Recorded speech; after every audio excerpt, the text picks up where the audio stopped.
I felt that the QE infinity is now really embedded into asset prices and investors' expectations. As you say, any major risk to that paradigm could impact the asset allocation quite profoundly.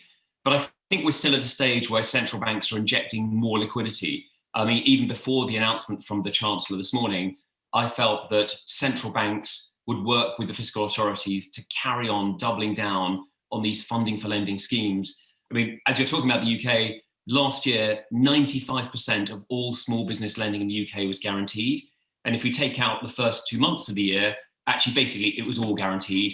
If you look in the States and in continental Europe, more than all of small business lending has been guaranteed. And that's basically been funded very largely through central bank facilities. I still think these are here to stay. I think, if anything, the central banks are doubling down on them. Japan's added a new one. New Zealand's added a new one. And I suspect the UK will continue to add. So I don't think that paradigm is changing immediately. The biggest risk, as you've been chatting about the last few days, is should there be any big spike in inflation. Right, I'll get to that point, but I just want to go back to what tools the central banks have in their toolkit, because they've had to get more creative this year. And if anything, the reception to negative rates has been quite negative from every part of the industry, not just the banking sector, which obviously you know very well. I just wonder whether this is a time to come up with a new monetary construct and a new way of how central banks actually think about getting money out of the system, and whether you think that digital and going down the central bank digital currency route could be one way to stimulate, but do it in a more targeted and effective manner than what the central banks have been doing so far. Look, I think it's a great question. And I think this issue about the last mile of effectiveness of monetary policy is something which weighs very heavily on the governors that I engage with.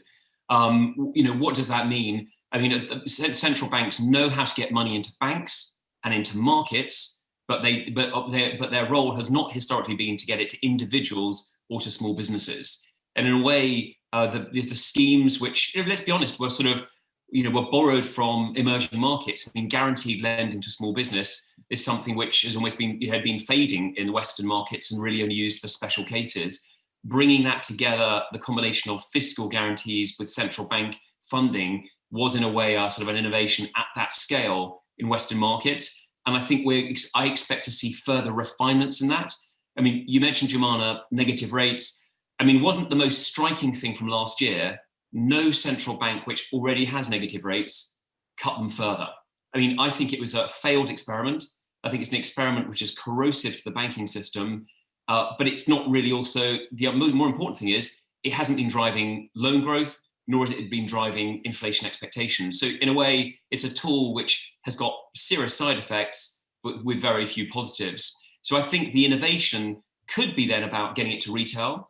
Now, if we look obviously in the States, getting stimulus checks directly through the fiscal authorities is doable, but we can make it a lot simpler and easier. My concern is, we need the help for small businesses here and now. It's an issue for 2021. Most of the experiments around digital currencies are going to take a couple of years to mature. And so, quite frankly, as a policy tool for today, it's really for a future crisis, not this one.